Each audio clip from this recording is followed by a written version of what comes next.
Want to make a podcast? Spotify's got a platform that lets you make one super easily, then distribute it everywhere and even earn money, all in one place for free. It's called Spotify for Podcasters, and here's how it works. Spotify for Podcasters lets you record and edit podcasts right from your phone or computer, so no matter what your setup is like, you can start creating today.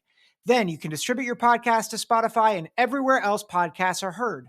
Video podcasts are also available on Spotify, and when you want to take conversations with your fans to the next level, Q&A and polls are the best way to get them talking. With Spotify for Podcasters, you can earn money in a variety of ways, including ads and podcast subscriptions, and best of all, it's totally free. I highly recommend you give it a try. Download the Spotify for Podcasters app or go to www.spotify.com/podcasters to get started today. Big Ten, Big Ten, Big Ten, football talk. Big Ten, Big Ten, Big Ten, football talk. Big Ten, Big Ten, Big Ten, football talk. Big Ten, Big Ten, Big Ten, football talk. What's up, everyone? Welcome to the Big Ten Football Talk Podcast. I'm your host, Zach Guggenheim. We are talking New Year's Six, playoff picks, and a little bit more about the USC Trojans. I got a bone to pick with some fans here, but that's all right. Make sure to like, follow, subscribe wherever you get your podcast, Apple, Google, Spotify. Leave a review, share it with your friends. Send me emails, big10footballtalk@gmail.com. as well as find me on X or Twitter or whatever you call that app now, as well as Instagram. Big Ten Football Talk is the handle there. We're going to get right to it. We're talking college football. We're talking New Year's Six, here for the Big Ten. And then we'll do both playoff games because, believe it or not, the playoff has both a current Big Ten team and a future Big Ten team. So we're going to talk about both those games. But we're going to start with the Goodyear Cotton Bowl Classic, pitting number 9 Missouri against number 7 Ohio State. Ohio State, a 1-point favorite coming into this game against Missouri. It's an 8 p.m. kick on December 29th. That's a Friday night. And I'll tell you, it's this, and as well as the game that Penn State's going to be in, are both, the Peach Bowl, are both going to be a little bit more tricky to kind of nail down, because the reality is we're still a little in the dark over who is opting out and who isn't. Ohio State has not really announced any opt-outs outside of the transfers. Lathan Ransom's going to be out. I still am, I think, am pretty convinced that Marvin Harrison and Denzel Burke will be out of this game. I'm not reporting that. I'm just saying both those guys, from what I've heard, are first-round grades. Obviously, Marvin Harrison is a first-round grade. Several other high-profile juniors have said they are playing, and then others are at least practicing. So Emeka Egbuka has said he's playing. No NFL draft decision yet. Travion Henderson has been pictured with the team, but no decision yet. He's been very clear that he has not made a decision yet on his future. So there is a lot of buzz that a lot of juniors might be coming back. You know, guys like JT Tuimoloau, Jack Sawyer. Jack Sawyer said he's playing in this game and that they're taking this game very seriously.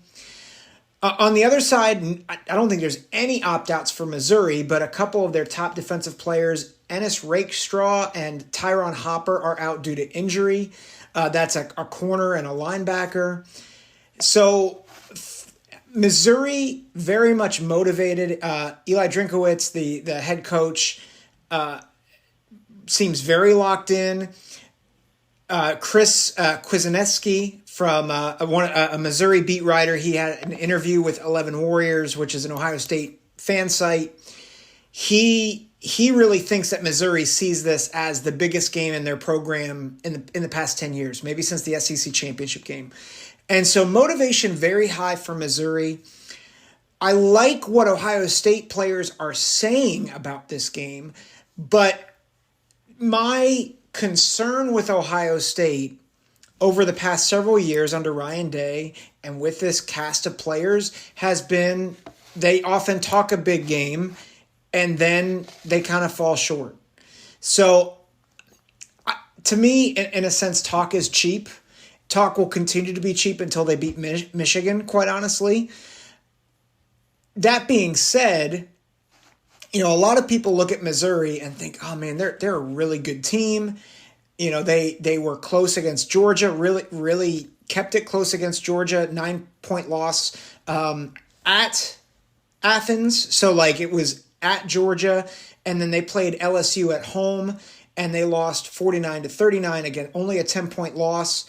They did pretty well in the SEC East, but if you think about, you look at their schedule, you look at who they've played, they had a nice one against Kansas State at home early in the season. They beat Kentucky when Kentucky was ranked. Kentucky's not that good. They beat Tennessee when Tennessee was ranked. Tennessee's not really that good, in my opinion. They struggled against Florida down the stretch, and then they beat up on Arkansas. But I'm just... This is my conundrum, is I'm not sure Missouri and the SEC, for that matter, is as good as they've been in the past. I don't think the SEC is as deep, and I'm not sure Missouri has proven much. And granted, I think their offense has been very, very good. Schrader at running back has been really, really talented for them. Rushed for over 200 yards against Tennessee and Arkansas to close out the season. He seems to have gotten better as the season has gone along. A lot of good receivers. I think an underrated receiving core in Burden and Weiss and I think Cooper is another receiver, a former Ohio State player who plays for them. Schrader can make plays out of the backfield as well. So dynamic offense, and I think probably the best offense that Ohio State has faced all season. So I think that will be a challenge for this defense. Obviously, if Burke isn't playing and if Tuimoloau opts out, that could be really tough. I do think Ohio State matches up fairly well. I don't think Missouri's line play is as strong as a Michigan or as a Notre Dame. And so I think even if Tuimoloau is out, it'll be a little bit difficult. But I do think Ohio State probably has a little bit more on the lines, even with I don't think Ohio State's offensive line is great, but I think they're probably good enough to open up some running lanes. If Henderson plays, which I think he will, and Dallin Hayden, I think both of those guys can probably do some damage in the run game. And I think the receiving core, whoever it is, I think Ibuka's already said he's playing. I do think Ohio State has a favorable matchup against the corners. The real question is, Devin Brown steps in, Kyle McCord transfers. So what's that going to be like, right? Is Devin Brown, a lot of people are saying Devin Brown looks great in practice. That's great. I want to see him live. I want to see him against the top 10 team. This will be, completely different than what he's experienced in the past. Devin Brown played a, red zone series against Penn State where he got hurt. He played against Purdue a little bit, and he played against Western Kentucky and Youngstown State and Indiana. This is a major step up to get all the snaps against Missouri. And so what happens here? I think Missouri is motivated, and I think that takes you very far. I do think Ohio State's done well in these games, right? They played against Utah, and, with a wave of opt-outs and just a mess of a defense, they came back and won that game. Last year against Georgia, after getting, beat up in the fourth quarter by Michigan, they probably should have beat Georgia last year. So I don't think Ohio State's going to flinch. As an Ohio State fan, I'm nervous about this game, but just objectively, even with Devin Brown, you have the best weapons, outside of Washington and Texas. Missouri has not seen a cast of weapons like this on their schedule. I think it's a close game. I think Ohio State puts it out of reach in the fourth quarter. I'm going to say 34-24. Ohio State gets a double-digit win. I just think there's too much firepower, and I think they have too much on the lines for Missouri to handle them up front. So that's the Cotton Bowl on the 29th. We're going to head to the Peach Bowl, which pits Penn State against another SEC team in Ole Miss. Number 10 Penn State taking on number 11 Ole Miss. Penn State a 3.5-point favorite. Again, a lot of things you don't know about who's playing in this game. Ole Miss, we do know that they have a couple of guys opting out. Their two top corners are opting out of this game. So concerned about that for the Rebels. For Penn State, we know Chop Robinson is out. A lot of smoke that even though Olu Fashanu is traveling with the team, he may not play. Kalen King may not play. So there's a lot that we don't know. You're also in transition with coordinators for Penn State for both of them. So it's a lot of transition. Here's my issue with Ole Miss. And by the way, Saturday, December 30th, 12 p.m. on ESPN. That's when this game is. I really expected to see gaudy offensive numbers when I researched Ole Miss. And what I found was statistics that felt kind of similar to Ohio State, which were good, but not elite. And I think Penn State obviously has faced better personnel. And they held Ohio State in check. They held they held Michigan in check. I think Penn State, when facing not as good defenses at times, has been frustrating, but they have been able to move the ball and score. I think Drew Aller at times, he's looked lost at times, but I think at times he's looked like the 5-star prospect that he is. And if you look at Ole Miss, you look at their offense, when they face even close to anyone good on defense, they've struggled. 10 points on Bama.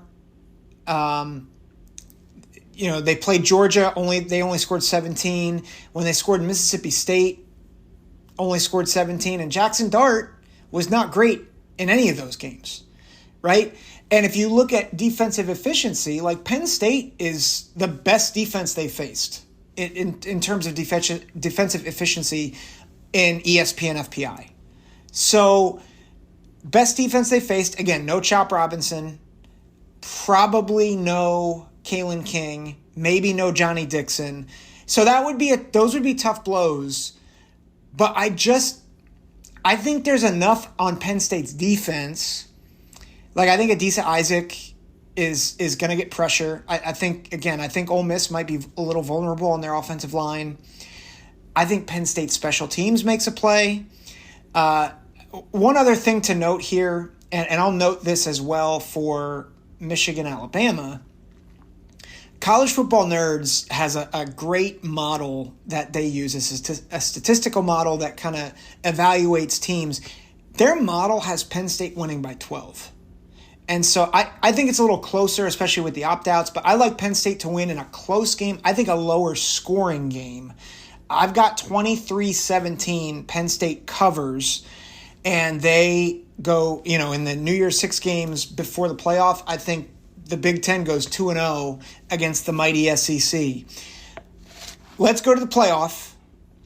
And we've got number 4 Alabama taking on Michigan, number 1 team in the country. The Rose Bowl game, 5 p.m., ESPN. Michigan is a 2-point favorite. Now I'm on record, and I've said this all year. If Alabama gets into the playoff, look out. Just look out, because this is what Alabama does. They play possum. Everybody says, oh, Alabama, poor Alabama. They're not going to do well. The end is near for Nick Saban. Listen, the end is not near for Nick Saban until it becomes super clear. Do not write him off after one loss, especially to another playoff team. Good job. Now, I have been very clear. I do not think Alabama deserves to be here. While I think Alabama might be the best team in this field, I do not think they deserve to be here. So what I'm about to say does not validate Alabama's existence in the playoff, at least in my mind. Because everybody will say, well, if you think that they're the better team, then they should be in the playoff. I think the playoff system is stupid because it should be on merit. Alabama did not deserve to be here. Very easily. Right? Who's undefeated? Florida State. Who beat Alabama head-to-head? Texas. Easy. But since we have a stupid playoff system, here we are, and Alabama's 4, and Florida State's sitting at home. Well, many of them are sitting at home because they're half of the team's not playing against Georgia. That's another argument for another day. Michigan is a 2-point favorite, and what shocks me is I expected all the analytics to favor Alabama. I thought in terms of overall talent, overall efficiency, all that stuff. I thought by the end of the season, I thought Alabama would be favored in a lot of different systems and metrics and analytics. That was not the case. Same college football playoff or college football nerds model has Michigan winning by 12, which just shocks me. You look at Sagarin, Michigan is 2 spots better than Alabama. Michigan 1, Alabama 3. FPI, the top 3 teams in FPI are Michigan, Ohio State, Penn State. In fact, I think the only power rating that values Alabama more than Michigan is the JP poll that Josh Pate puts out. So that surprised me because I think I just expected that all the analytics, which over the years have always favored Alabama, I just assumed that would be the case here. But as I've thought about it more and more, I'm like, you know what? It makes a lot of sense. Like if you look at Alabama, not just in the beginning parts of the year, but even down the stretch, really struggled against Auburn. Should have lost against Auburn, quite honestly. Like if Auburn can play defense on a 4th and 31, you know, Alabama's not going to the playoff, right? You know, they were struggling against LSU until Jaden Daniels went out, right? It was a close game against Georgia. You know, and again, they got lucky against Georgia, in my opinion, right? The play before, a couple plays before the half, that ball was being juggled. It should have been overturned. It was not. At times, Alabama has really struggled to run the ball, right? Their receivers don't really stretch the field. Yet, I look at Michigan and I'm like, I really don't like how they've looked down the stretch. And I know they beat Ohio State, they beat Penn State, they beat Iowa, they beat Maryland. That even Maryland, and Maryland's not a great team, but that stretch of Penn State, Maryland, Ohio State, Iowa is more daunting than people give Michigan credit for. Right? You go on the road to Penn State, you go on the road to Maryland the week after, where when Maryland gets up, you know, they can get on you, right? You know, and then they face Ohio State, and, you know, that's a dogfight. And I think Ohio State did really, you know, I thought they really brought toughness in that game. I thought, you know, at times played well. I thought McCord, you know, throws a back-breaking pick in the beginning of that game. And then they play Iowa in the Big Ten championship game. And so they really did play a gauntlet down the stretch, particularly a defensive gauntlet. And so on one hand, I'm like, offensively, I can give them a pass. But here's my concern. Like, what are you going to do when Alabama can kind of sit on you a little bit? Because Michigan doesn't have a receiver that scares you. Like, Roman Wilson is good. Like, right? He's good. He's not Malik Neighbors, right? Alabama faced him. You know, he's not that. Cornelius Johnson, not that. And then you look at the running back room. Like, I love Blake Corum. He's a tough son of a gun. And he has played really well for Michigan over the past several years. 24 touchdowns. He's averaging less than 5 yards a carry. And that offensive line, and I've said it all year, has struggled to really open big holes and to provide big explosives. I think J.J. McCarthy has looked suspect at times over the past several games. I think he's looked rattled at times. You know, and a lot of people talk about the throw that could have been an interception in the Ohio State game. Man, if a freshman player turns around, you know, everybody talking about how great of a throw that was to Roman Wilson, that touchdown. If he doesn't turn his back, it's an interception, an easy interception. It was not a good decision. It happened to be a helpful, you know, it was a fortuitous decision. I'll put it that way. Like, McCarthy has made mistakes that he has not had to pay for. And while Jalen Milroe, I'm not sure he's progressed as much as people say he has. I will say this. Him outside the pocket scares me more than J.J. McCarthy. And I think Jermaine Burton, while I don't think he's Marv, I don't think he's Emeka when he's healthy, I think he's a good enough receiver to maybe do some things. I think they have enough athleticism on the outside. And here's the kicker. If this game were in the middle of the season and they each had a week to prepare, I think I would actually pick Michigan. Because I think the way that Michigan squeezes you, I think they could find ways to keep Jalen Milroe inside the pocket. And I think those defensive tackles would really lean on Alabama. And I think Michigan could get a low-scoring win. I don't like this matchup when Nick Saban has a few weeks to prepare. I especially don't like this matchup without Zach Zinner anchoring the center of their offensive line. So I think it's close up until late in the third quarter. Maybe like a 10-3 or a 10-6, something like that. And then I think Alabama breaks it open late in the third quarter. Michigan makes a mistake in the fourth quarter trying to get back into it. I'm going to go 24-13, Alabama over Michigan, advancing to the national championship game. I will do national championship picks in a week. I'm going to wait, we'll do a recap and then a recap of everything that happened, and then we'll do national championship game pick. I want to talk about Washington, Texas here for a minute.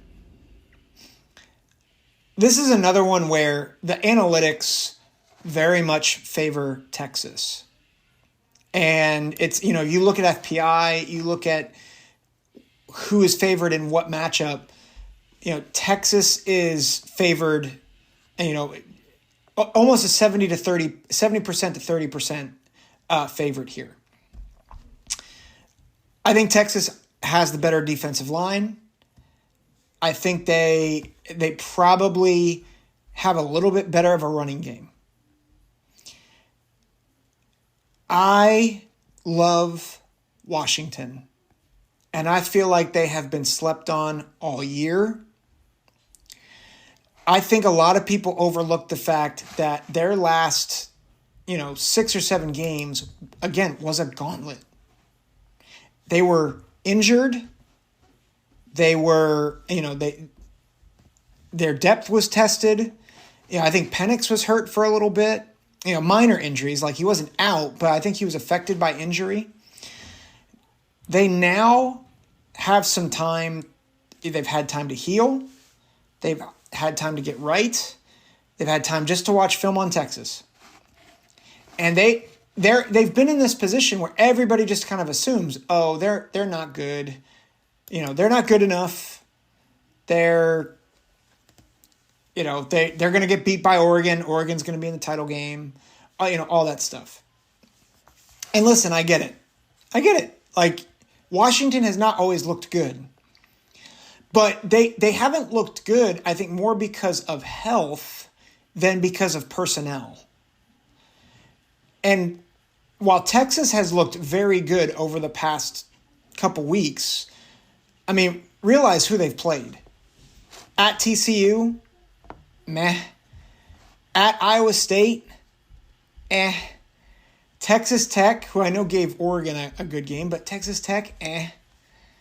Oklahoma State, okay. Like, whatever. Whereas you look at what Washington has had to put up with, right? At USC, who still has Caleb Williams. Utah, who's a tough out. At Oregon State, who's been a tough out. Washington State as a rival. And then Oregon. And it's hard to beat the same team twice. And they beat Oregon twice.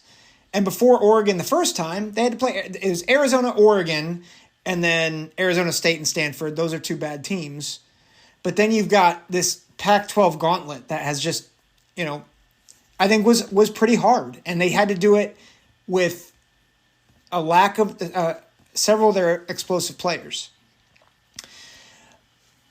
I think Penix is talented enough to exploit the back end of Texas's defense. I think Washington has enough of a running game with Johnson. And I think Roma Dunze and that core of receivers is going to show the world what this offense can be. And Kalen DeBoer, I think he's going to call a phenomenal game. I like Sark. I like Texas. I think Quinn Ewers has really improved over the season. I think, Xavier Worthy is a phenomenal receiver in his own right. And I think Texas probably has a bit of an advantage on the lines. But I just think that Washington has the explosiveness to really beat their corners over and over and over again. And I think Washington wins a shootout. I got 45-31, Washington over Texas, and I think the national championship game is Alabama-Washington. And I will not say who I'm going to pick yet in that game. I have an idea of who I would pick, but I want to watch the playoff games before I do that. So those are my picks. Let me real quick. I want to talk about USC a little bit because I've appeared on a couple of podcasts. The OHIO podcast. I got to chat signing day stuff with Eric Boggs, Buckeye Boggs as he's called. Hopefully we're gonna have him on the show at some point to talk Buckeyes and maybe the future of the rivalry and a little bit of that. I also had a chance to talk on the Big Ten Huddle, and both of those podcasts they were talking about USC and the trouble that USC might be in. And a couple of USC fans kind of chimed in on those podcasts and mentioned that we don't know what we're talking about, that we should kind of keep our noses out of USC, that we need to learn some stuff about USC.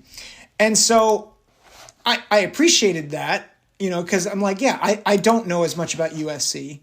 One of the points of feedback was that the transfer portal stuff isn't as big of a deal as you're making it out to be. Maybe not, but I see. Here's the thing: you combine the transfer portal with who's leaving in the NFL draft. I think there's a lot of concern. Max Williams not coming back at safety. Kalen Bullock not coming back as a safety. Like that's 3 of your top 5 in your secondary. You're losing a couple others as seniors. And you look at the offense and who they're losing, You're losing your top 2 backs, most likely losing Caleb Williams. You're losing your top 3 receivers. You're losing at least 2 of your top offensive linemen, maybe a third in Monheim. And listen, I know people are excited about Danton Lynn, the defensive coordinator, which, fun fact about Danton Lynn, I had him in one of my Bible studies when I was at Penn State, or not at a Bible study, but a large group meeting when he was a student at Penn State, and he played for Penn State. So just small world. I didn't realize that was the Danton Lynn that USC hired. Really fun connection. But Danton Lynn is I think very good. I don't really care about the defensive coordinator hire. The reality is USC's momentum is spiraling downward. And you got to find a way to buoy it and make it better. And I don't think anything they've done thus far gives me the impression that momentum is going to swing back, right? Now, if Caleb Williams, says he's not playing the bowl game, but he's going to come back to USC next year, that changes things. I don't think that's happening. But you're losing all of these players who are supposed to be your next wave. And you're losing 7 starters on the offense, maybe 8. You're losing anywhere from 5 to 7 starters on the defense. And your answer is Will Howard. It's not to quote Tony Stark from the Avengers, not a great plan. And so to the USC fans who are saying, you don't know ball, or you don't know what's going on with USC, yada, yada. You're right. I don't know everything that's going on with USC. I don't know everything that in the inner workings and whatnot, but you got to put them in context with the Big Ten that they are entering. And right now, after signing day, with what they've done, they are in a lot of trouble. Now that can change, but I think you got to understand in context with the rest of the league. If you want to tell me how USC is going to be in the top 4 of the Big Ten, tell me the pathway to get there. Because if you can give me a good pathway, then I'll sit here and say, oh, that's a good point. But if you're just going to say, you don't know USC, they don't have these problems, you know what? No offense. Prove it. Prove it. Because I just told you why I don't think they're going to do well. Returning production, none, or very little. And the future of your program is leaving. And who you got in the transfer portal is not good enough, in my opinion. So I don't mind it when people disagree with us. But if you're going to disagree, give us the rationale. I don't think the Trojans are going to do well next year. I didn't think the Trojans were going to do well this year. I kept saying 8-4, 7-5. Guess what? They're 7-5. They're not good enough. And I continue to say Lincoln Riley, he better have a top 4 in the Big Ten season next year, or I think he's packing his bags. So that'll do it for the Big Ten Football Talk podcast. Hope you guys had a Merry Christmas and have a great New Year. We are not going to record an episode we will not have an episode until after the playoffs. We'll do a recap video the morning after. I'll try to get on before I leave for a work conference, but we'll try to do that. Make sure again to like, follow, subscribe wherever you get your podcast, Apple, Google, Spotify. Leave a review. Let me know what you think. And again, Happy New Year. Take care and God bless.